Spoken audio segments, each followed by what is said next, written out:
Hello, welcome back for the second half. Without further ado, I would like to introduce you to the next speaker, all the way from sunny Croatia.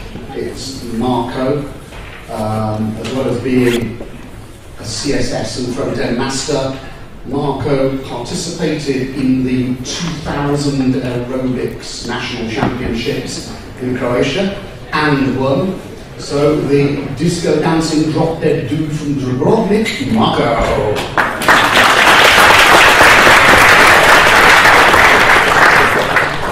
I'm not going to dance today. Dance. So let me switch off this commercial break. Let's switch back to my presentation. Let me see if everything's on. How do you feel today? Because back home in Croatia, it's only morning, so I'm kind of still at 10:30 now. But we are here in Romania. That's your flight, right? And I must say we have an awesome conference here. Pretty awesome, right? So, if you've been following Twitter stream, that's me live tweeting. I had this kind of obsession. And if you think that's for you, it's not for you, that's for me. This is the way I take notes on the conferences, and then later on I just download the whole archive from Twitter. You can follow me if you want to. And if you go to my profile, you will see that I'm also an editor at Smash Magazine. Ever heard of it? Yeah. Cool. Also co-authored the Special Town 4. How many of you bought the book?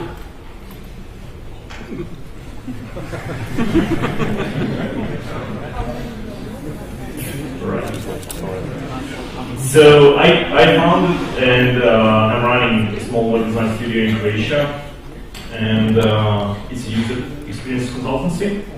We do a lot of detailed designs for bigger corporations. So I'm telling you that because I want to kind of put you in a mood of what kind of projects I'll be talking about today. We can test like millions of versions of this, shortcut experience. Eventually, I think the third one won, right?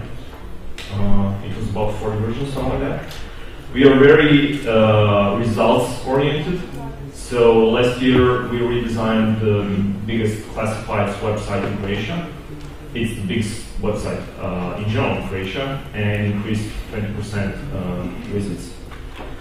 And in general, our websites back home in Croatia, just for the Croatian market, receive 3 million visits, which is not that spectacular, but Croatia has 4.5 million people.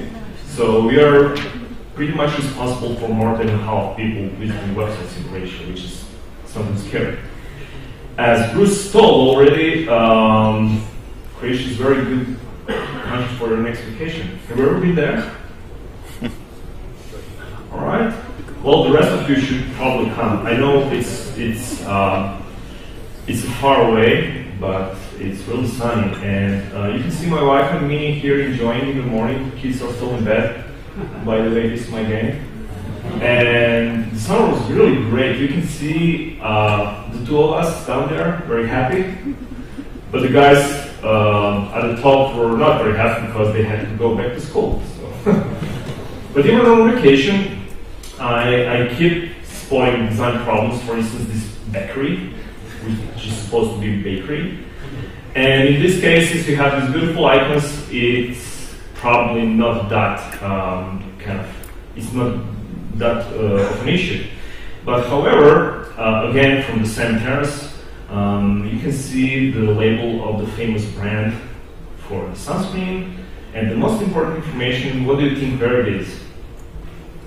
So here, shake well before use, which is the most important information when you use your sunscreen, you want to protect your kids, is hidden somewhere below. And less important or completely obscure information that it's invisible and non-greasy. And who cares about that on a beach anyway, right? you just all yourself and enjoy the sun. It's prominent, different colors, separate from the rest of the content. Instead, they should probably put shape before use at the cap, right? So you would actually remind. So this is a content problem. This is a design problem. And today, I'm going to explain some parts of our processes that we try to kind of work with clients to do not have these kind of errors. So first I'm going to talk about traditional web design, or let's say ranting about the process. This part should be interesting to anyone who still don't have a case to change the process. Then I will talk about how to get the initial content without asking the client to get you some content. After that, we'll talk about how to offload some of your design guesswork by helping the client to create your initial content for the website, for the project. And finally, I'll talk about how to make the content more interesting. And you know the scenario. After the contract has been landed, we are supposed to start designing. We send an email, can you please send us your content, etc., etc.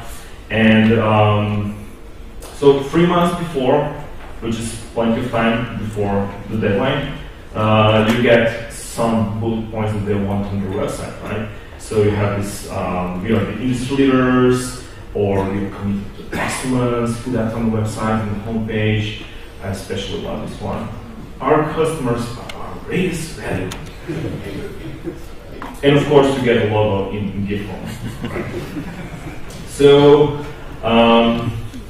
you request more of it, and they say like, well, we don't have time right now, but somebody will take care of it and will send the content. But that happens, and 1 week before, they're doing double shifts and entering stuff into CMS.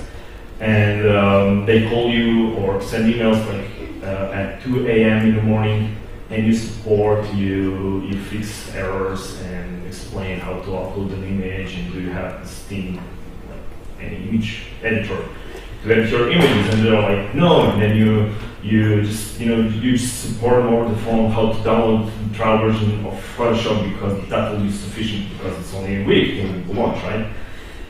And then 3 days before, all the important content that you've foreseen and that you advise them to put on the website, it's the most useful content for the visitors, is simply just discarded. We don't have time, we don't have to do it. And when you don't have any content, you can only guess what the design should look like. And if you think about it, design studios or freelancers who just download some WordPress theme and style it a little bit are actually doing it right, because they don't have content, and the best they can do is actually just do something generic. And I don't blame them, because there's no point of designing from scratch something that's basically just generic, a set of placeholders for the client to fill in later on.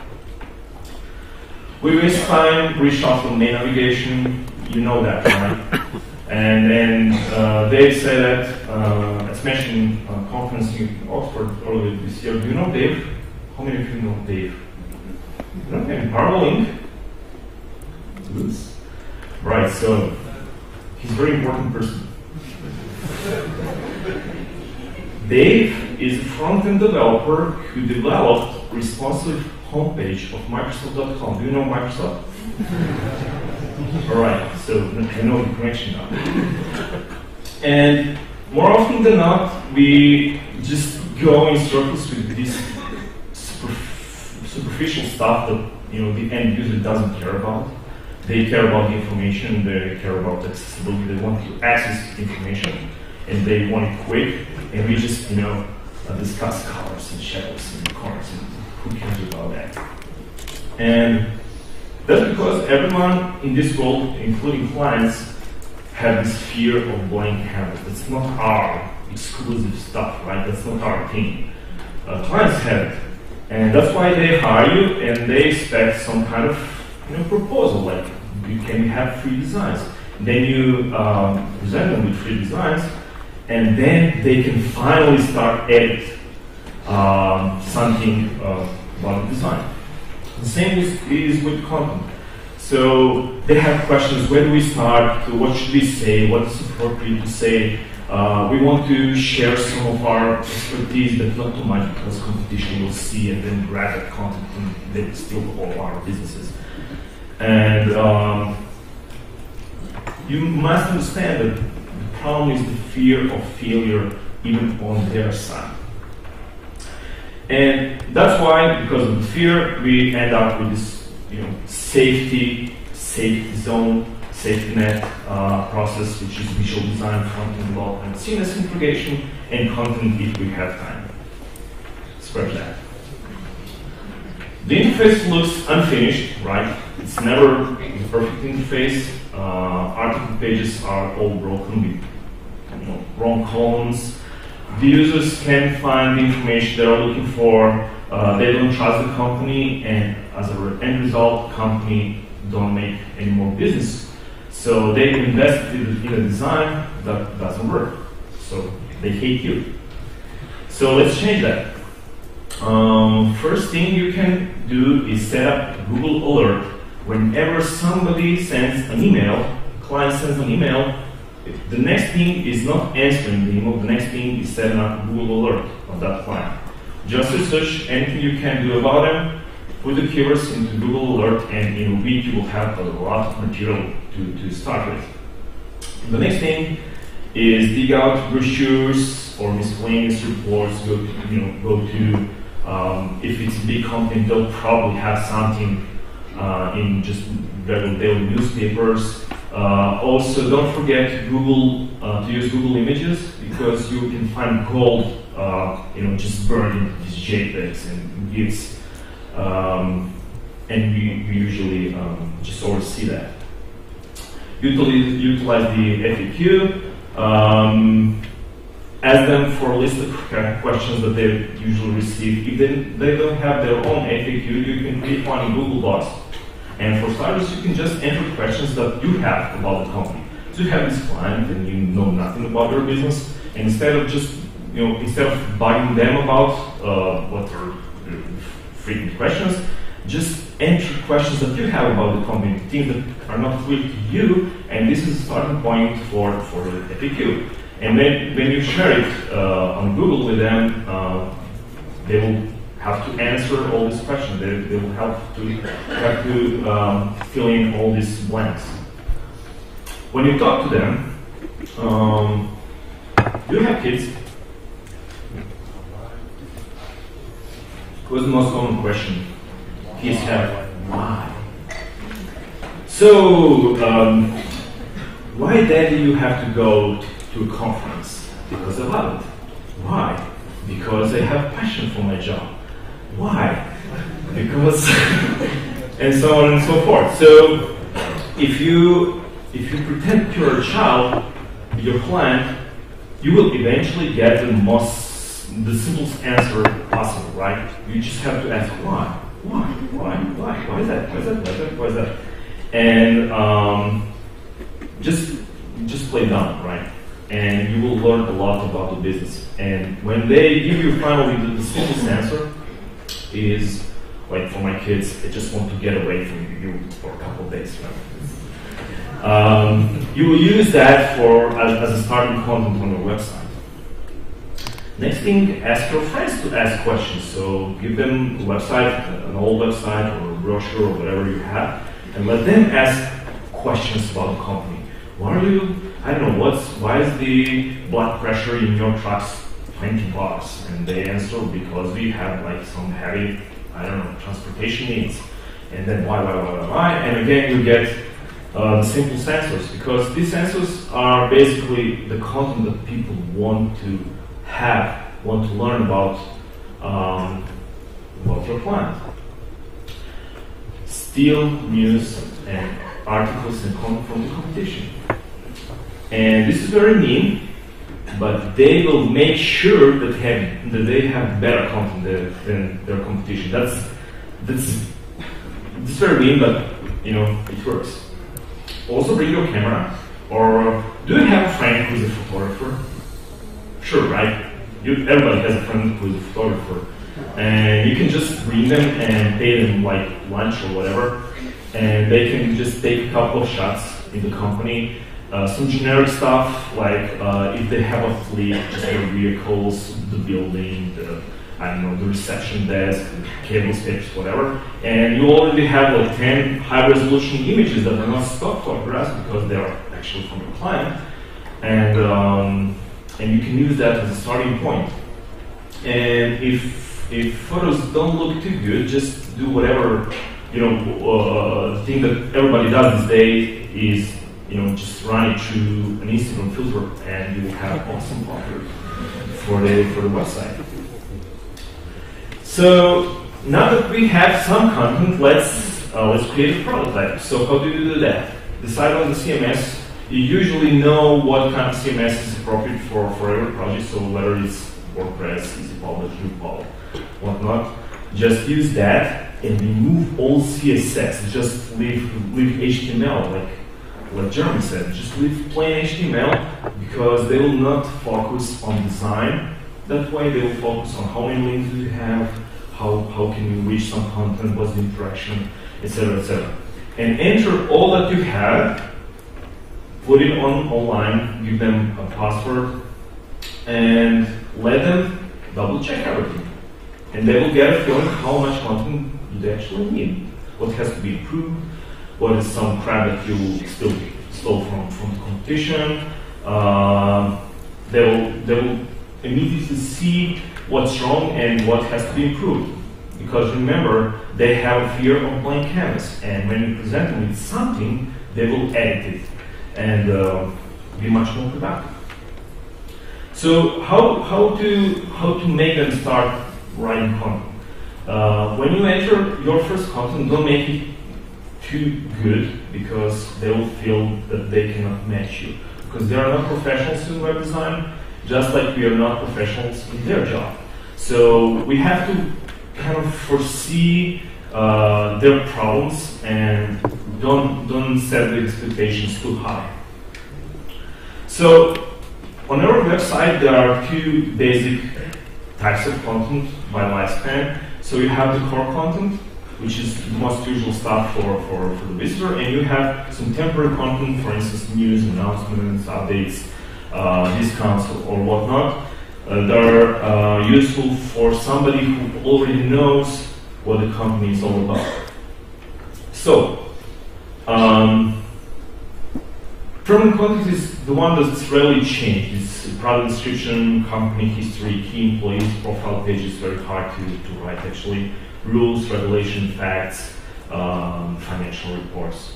And this kind of content needs to be comprehensive, and it needs to be at the same time easy to understand for novice, prospect customer who does not know, who doesn't trust the company still, who doesn't have a clue about their jargon, what it's all about. Is that the right company for them, etc., etc. So it has to be very concise, but also extensive at the same time. So enter everything you already have. Don't let the client stare at the empty CMS, and you don't have to make it perfect. The next thing is to create content templates, and that's a practical tool. It's a series of forms that they just have to fill in. So, super important principle is to gradually or progressively disclose content. So for novice users, you will have the simplest form, like this product solves this and that problem. And then for somebody who's more experienced, you can extend it with some technical data. And then for the most advanced users, you can introduce some content like you can hack this or hack that, and if you want to learn more, this is what you can do. Do you remember your math textbook? You always had this special, parts for people who want to learn more in the masteries, right? Did you do that? You did, because you're now good designers. But not only on the page level, you can extract the content. And for instance, this is development agency in Croatia, and it says VAT is 25%. I know it's outrageous. You have 24, but the visitor doesn't have to go to a website to actually know the information. This is how you make the web accessible place. So the purpose of the development agency is not to have as much clicks as possible, because that's not their goal. Their goal is to offload their call center. So they do whatever they can to bring you information as soon as possible, even on Google search results page. The same string we use on the page itself, very prominent. And if you want to know more English, value added text, merge words, who cares about that? You can create beginner's guides. So what's the thing with that? You want to have all the steps clearly visible and small enough so that the users don't run away. Because if you present them with 5 pages of instructions how to use something, they will just say, that's too complicated, and call you, right? They will call you because it's too complicated. So if you create a series of steps, like an overview of what's happening with the process, they will know, all right, so there's 5 steps, it will take this and that time, and I know I can come back to this page and just, you can provide links to more content, and I can expand my knowledge for each step whenever I'm ready to actually do it. So again, for the development agency, when you want to found a company, you have to go first to one building, then you have to go to social security, whatever, administration, and then healthcare, and then you have to have a bank account, and then you have to create a stamp, which is a great thing nowadays. And these are the 5 steps, and for each step it's very complicated, because in the first step you have to go to the second floor on that address and knock on that door and bring you chocolate to bribe the lady, and it's very complicated. So you cannot say that on the first page, right? The next template is if you have some kind of purchasing process or any process in general, just create a list and let them know what to expect. Another example is for a client how to purchase SEO something services. It's very important because if you announce some steps that they will have to be engaged with, like prepare some documentation or something like that, they will feel more sure about the process, and they will trust you more. Another great thing is to create a glossary. So all the keywords that they are using, that they are frequently using in their content, are probably some jargon. So you would want to create a separate page for each of these nouns or just tags, and then on that page you can simply enlist all the related articles. So you have cross-linking in the content whenever they have something specific, link it to that page in your glossary, and it will just make much more sense for the user if they know that all the things that they cannot understand are at some dedicated place. For company history, instead of having like, my grandfather established his first butchery store, and then I learned how to butcher, or whatever, kill animals, and it was horrible, etc., but it's family tradition, I mean, I actually saw that site. You can just create a timeline and let them fill in some critical dates. And if you have a portfolio, you can on the top you can just list some things from web design history, like web standards. I don't know, Google, Facebook, responsive web design. Something that's very important in web design world. And then at the bottom, you can add your breakthrough projects, so you can kind of visually explain to your prospect clients that you are actually following what's happening with with you, and that you are actually following the progress of the industry in general. Employees profiles, very hard to write. We use a simple rule. We say 3 sentences for each of these 3 boxes, right? First 3 sentences, how do you help your customers? And that's very easy to write. I answer calls whenever they have to ask about something. Then I help them, fill in this and that form, and I guide them through the process of whatever. The second one is 3 sentences about their career and education. So in this way, you kind of normalize profiles, because the CEO has probably 30 bullets of their career, and the receptionist has just 1 sentence. So it doesn't look good.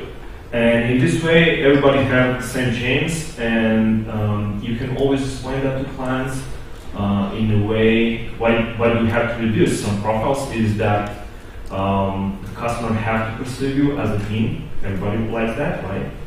And if there are some superstars and some players that are not very rich in content, it will not look good. So you can just argue, let's everybody have the same level of detail on the profile. And the third box is for their hobbies or whatever they have, because this is how you actually humanize the company. So the next thing is let them upload the highest possible resolution photos, because it will be much easier for you to just crop it and scale down images with CMS. Trim the strings, but not in the CMS itself. Use just the trimming functions on the output. Every CMS has it.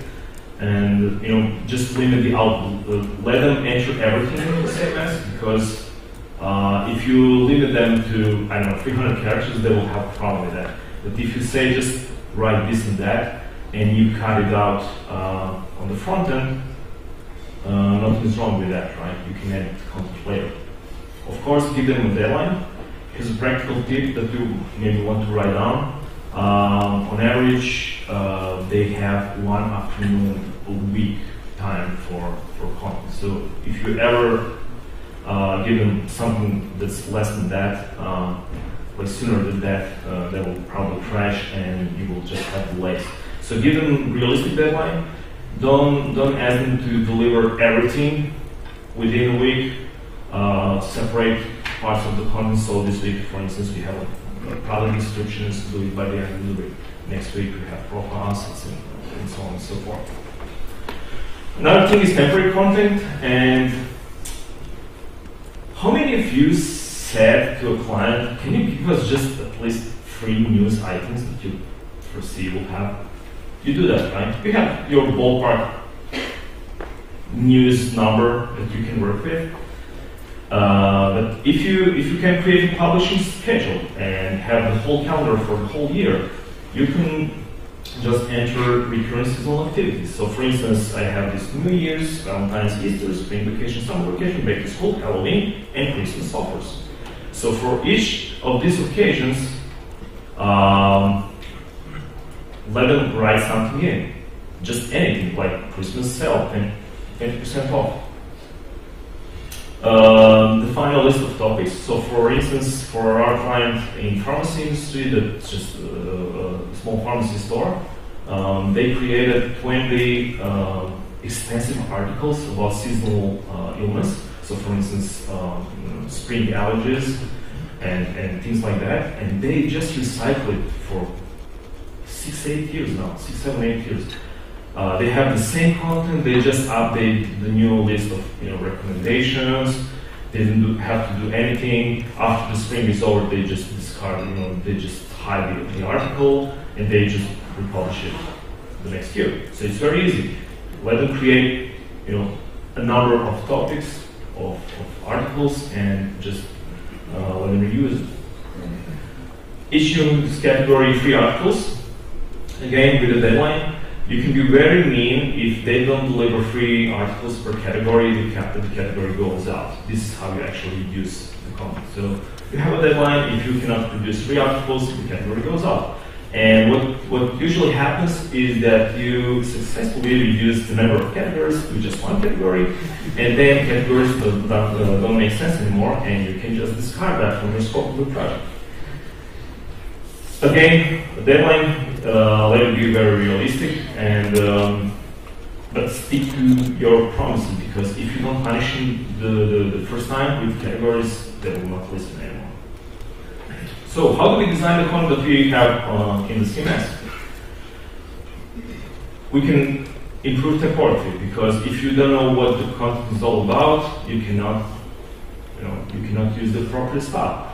And here's an idea: if you find color coding categories disgusting, like I do, you can type code categories. So you have a magazine or a news portal with many different horizontal categories.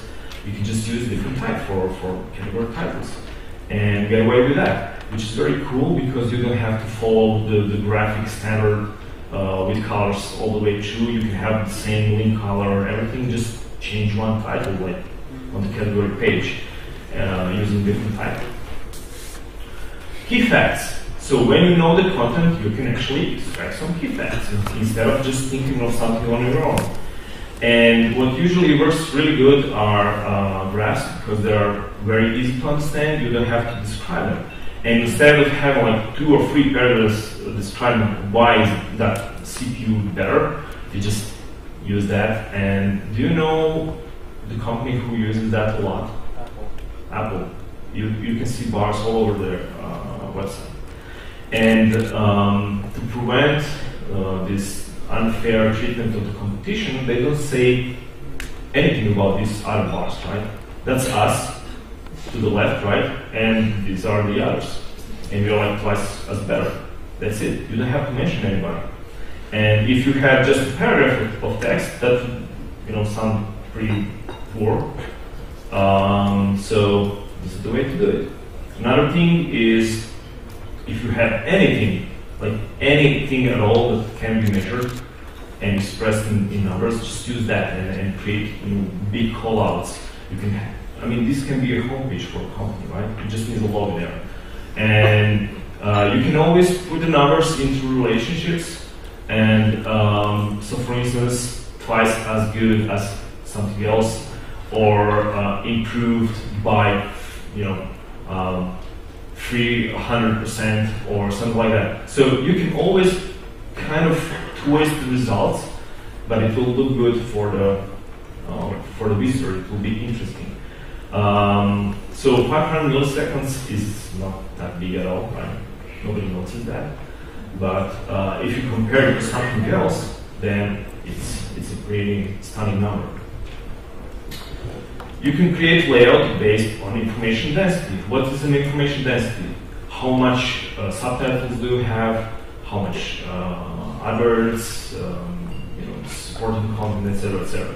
So, for instance, when you end up with something like this, because they wanted a sidebar, but the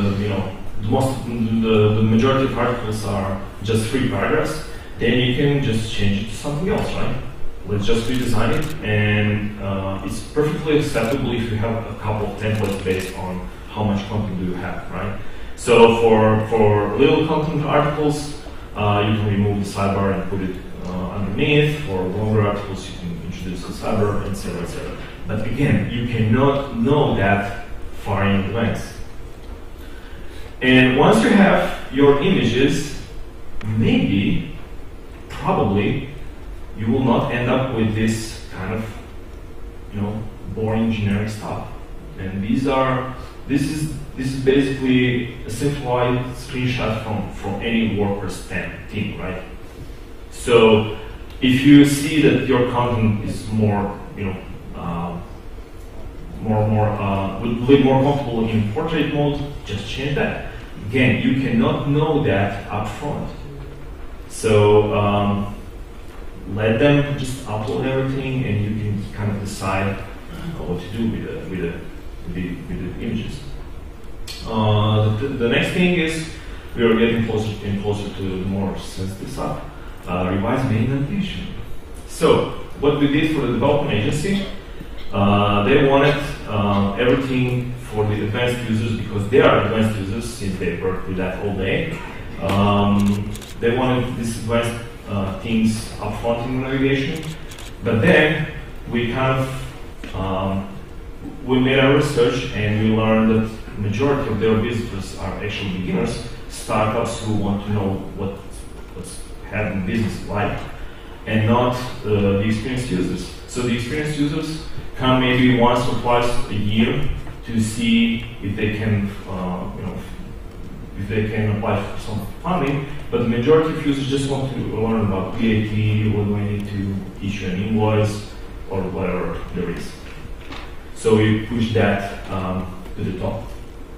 And then, once you have your main navigation, establish homepage hierarchy following the same priorities from the main navigation. So the first item, first kind of section on the homepage is what is first in the navigation. It doesn't make sense to have one priority, one set of priorities in the main navigation and another set of priorities on the homepage. So if you can kind of negotiate main navigation, that's halfway. That's homepage one. And if you want to know more about how to stack containers, one after another, Konstantin-wise, do you know about Konstantin-wise? Anybody here in this room? Nobody? Do you know about information architects in Zurich?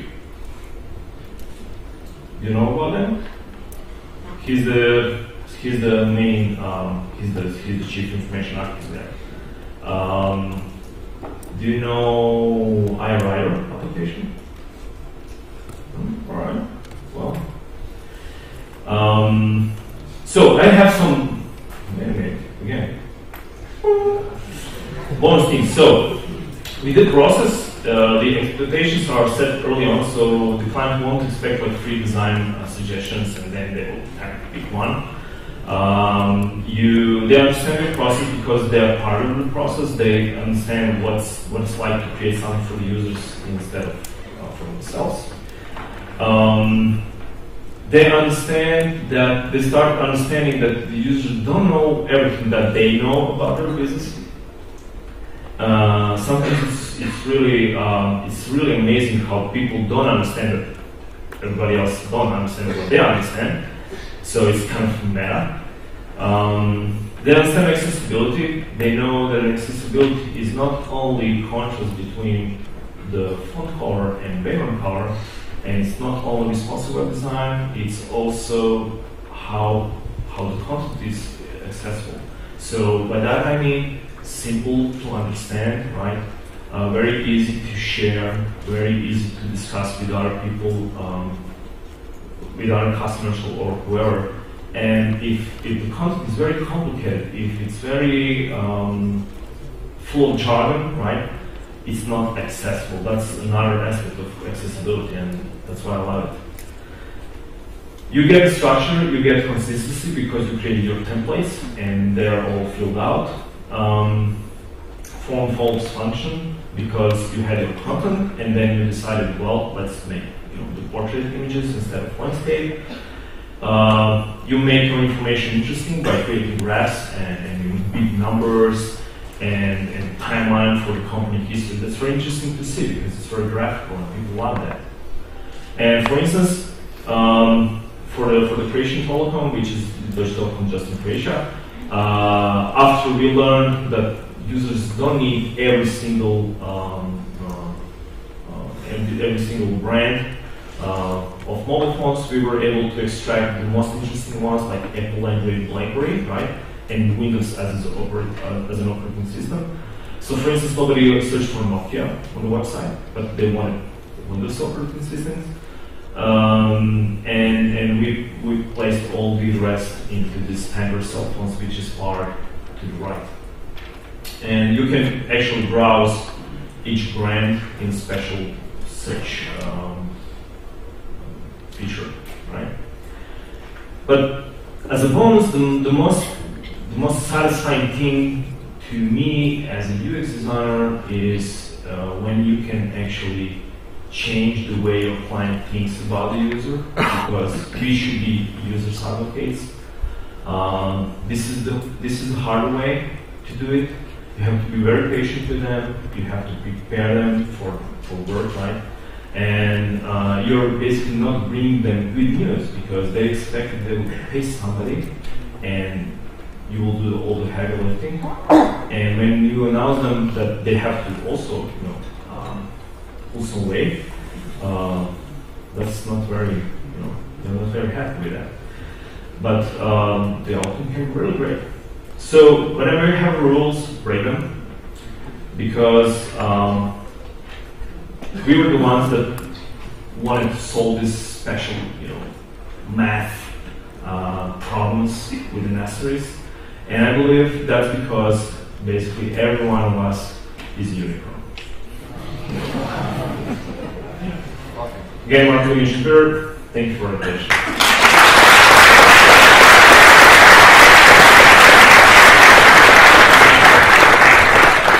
Is that the right word? Yeah. Google Translate. Thank you, Marko. Questions? Got time for a couple of questions if anybody has a question for Marko. If you don't or you're shy, remember that all the speakers will be around all the day and we're here for you. So come and grab us and ask a question. It will cost you one beer. Any questions for Marko? Chat down here. Hi, my name is Romeo. So I understand that you're using, like you said, to use a CMS without any styling when the client adds the content in. Do you use, besides that, any specific tools developed for this purpose, something like gather content or something like that? Nothing. Just, so what you need in the beginning is just the admin area for them to enter. So if you plan to develop something specific for the admin, you can do that up front, right? Because they will use it. But the thing is that while they're entering the content, so you can design the content, they're also learning about the CMS and how it works, and all the ins and outs, and they can make mistakes, not broken.